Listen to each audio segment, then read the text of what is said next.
Salut à tous et bienvenue sur AZ237.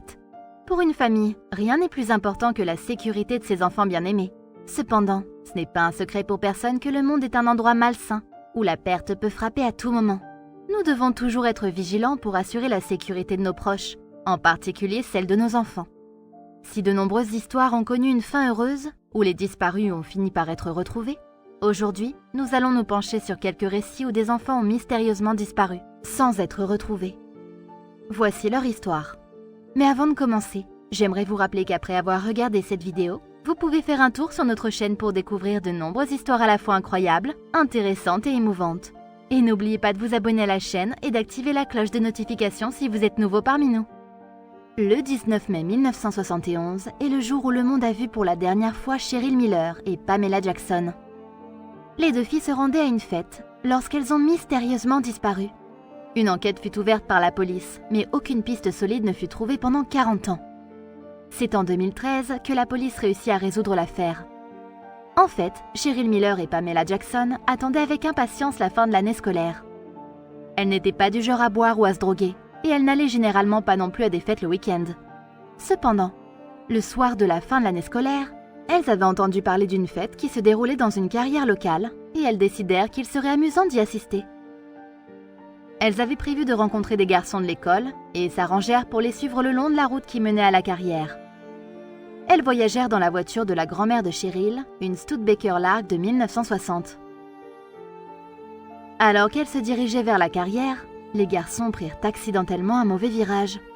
Le temps qu'ils trouvent le bon chemin et qu'ils modifient leur trajectoire, ils ont constaté que les filles ne roulaient plus derrière eux. Comme elles n'étaient généralement pas du genre à faire la fête, les garçons pensèrent qu'elles avaient changé d'avis et étaient retournées à la maison. Ils ne savaient pas qu'ils seraient les dernières personnes à avoir vu Cheryl et Pamela en vie. Lorsque les habitants de la ville furent informés de la disparition par la famille, la police se réunit avec les membres de la famille et d'autres volontaires pour lancer une équipe de recherche qui dura des semaines. Ils essayaient désespérément de trouver un signe des filles ou de la voiture qu'elles conduisaient. Cependant, il semblait qu'elles avaient disparu sans laisser de traces, car elles avaient dû s'arrêter. 4 décennies s'étaient écoulées lorsqu'un pêcheur de Brule Creek remarqua une Studebaker délabrée couchée à l'envers dans l'eau. Perturbé, il appela rapidement les autorités, qui parvinrent enfin à résoudre le mystère qui les hantait depuis 43 ans. La voiture contenait les 2 corps de Cheryl Miller et de Pamela Jackson, et les autorités ne perdirent pas de temps à les identifier. Ils trouvèrent le sac à main de Cheryl qui était encore en très bon état, même s'il était immergé dans le ruisseau depuis une quarantaine d'années. À l'intérieur, on trouva son permis de conduire intact. La plaque d'immatriculation fut également utilisée pour confirmer la propriété de la voiture. Et il s'avéra que le propriétaire n'était autre que la grand-mère de Cheryl. Beaucoup de gens se demandaient comment la voiture était passée inaperçue pendant si longtemps par de nombreuses personnes dans la crique. Cependant, quelle que soit la croyance populaire, ce n'était pas si inhabituel. Autrefois, il était courant de submerger les véhicules ou du matériel agricole sur les rives du ruisseau afin de lutter contre l'érosion. De ce fait, les voitures immergées n'étaient pas vraiment un signe d'alerte dans l'esprit des gens. Il est également possible que, lorsque l'accident s'était produit, la voiture n'était pas visible.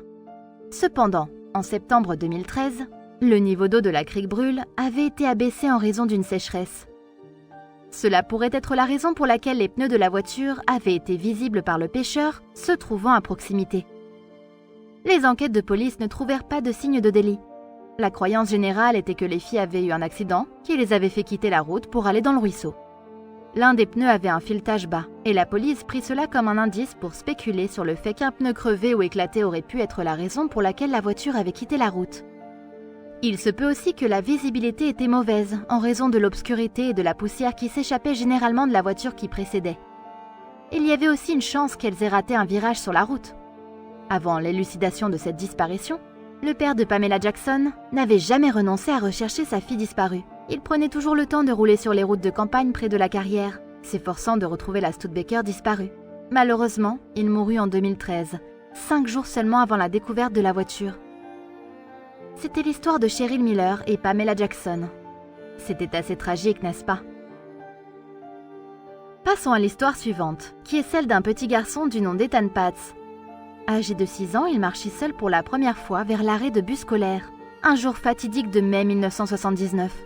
Ce jour-là fut malheureux, car il se retrouva enlevé sur le chemin. Le ravisseur était Pedro Hernandez, âgé de 18 ans. Il attira le garçon dans le magasin dans lequel il travaillait, près de la maison d'Ethan à Manhattan, en lui promettant un soda. Lorsqu'Ethan le suivit naïvement et entra dans le magasin, il l'étrangla et jeta son corps avec les ordures. Le cas d'Ethan était particulier, car il y avait un appel à l'information dans tout le pays. La situation prit une telle ampleur qu'Ethan devint le premier enfant disparu à figurer dans les cartons de lait aux États-Unis. Cependant, sa disparition resta non résolue pendant des décennies. Comme il s'agissait d'une affaire très médiatisée, elle contribua également à créer une psychose qui rendait les familles américaines plutôt réticentes à l'idée de laisser leurs enfants sortir, surtout sans surveillance. Après tout, aucun parent ne souhaite le sort qu'a connu Ethan pour ses enfants. Même après une telle recherche nationale, le corps d'Ethan n'avait jamais été retrouvé par les autorités, et il fut déclaré légalement mort en 2001. C'est en avril 2017 que l'affaire fit une percée. Le tribunal conclut que Hernandez était le ravisseur et le meurtrier d'Ethan Paz. Les parents d'Ethan assistèrent à la condamnation d'Hernandez à au moins 25 ans de prison pour l'enlèvement et le meurtre de leur fils. C'était vraiment une révélation tragique à vivre pour tout parent. Mais au moins, en fin de compte, la justice avait été rendue. La prochaine histoire que nous allons découvrir est davantage dans le côté mystérieux des choses. Il s'agit de l'histoire de Ben Needham, un jour de juillet 1991. Ben jouait devant la maison de ses grands-parents sur l'île grecque de Kos. Cependant, les choses prirent une tournure différente lorsque ses parents qui attendaient son retour à la maison découvrirent qu'il avait disparu. De multiples recherches et enquêtes répétées suivirent immédiatement après sa disparition. Il était tout juste âgé de 21 mois. Mais aucune trace de lui n'avait jamais été retrouvée. 4 ans plus tard, des inspecteurs de la police de South Yorkshire effectuèrent des recherches pendant 3 semaines pour trouver des indices autour de la ferme où Ben avait été vu pour la dernière fois. Mais cela ne servit à rien, car aucune trace du petit n'avait été trouvée. Un conducteur de pelleteuse avait défriché le terrain près de l'endroit où Ben jouait le jour de sa disparition, et les officiers émirent une théorie selon laquelle Ben aurait pu être écrasé par accident. Cependant, aucune raison officielle n'avait encore été trouvée pour expliquer la disparition de Ben. Le conducteur de cette pelleteuse, Konstantinos Barkas, mourut d'un cancer de l'estomac en 2015. Au fil des ans, un certain nombre de jeunes hommes furent présentés à la famille Needham, pensant qu'ils étaient peut-être le Ben Needham qui avait disparu il y avait tant d'années. Mais les tests ADN écartèrent tous ceux qui se manifestaient. La dernière histoire est portée sur une jeune fille qui avait été enlevée, mais qui avait réussi à échapper à son ravisseur et à vivre. Cette histoire qui s'est déroulée en 2002 est celle de Cara Robinson Chamberlain. Cette jeune fille de 15 ans arrosait des plantes dans son jardin quand un homme passa devant et lui demanda de s'approcher. Il lui dit qu'il voulait lui donner une brochure, mais lorsqu'elle s'approcha de la voiture, il lui mit immédiatement un pistolet sur le cou et la força à entrer dans son coffre. Elle resta longtemps coincée dans un conteneur de son coffre, jusqu'à ce qu'il la conduise à son appartement et en fit sa prisonnière. Ce qui se passa ensuite n'est pas pour les âmes sensibles. Son ravisseur l'agressa sexuellement à plusieurs reprises. Après 18 heures, elle réussit à s'échapper de l'appartement.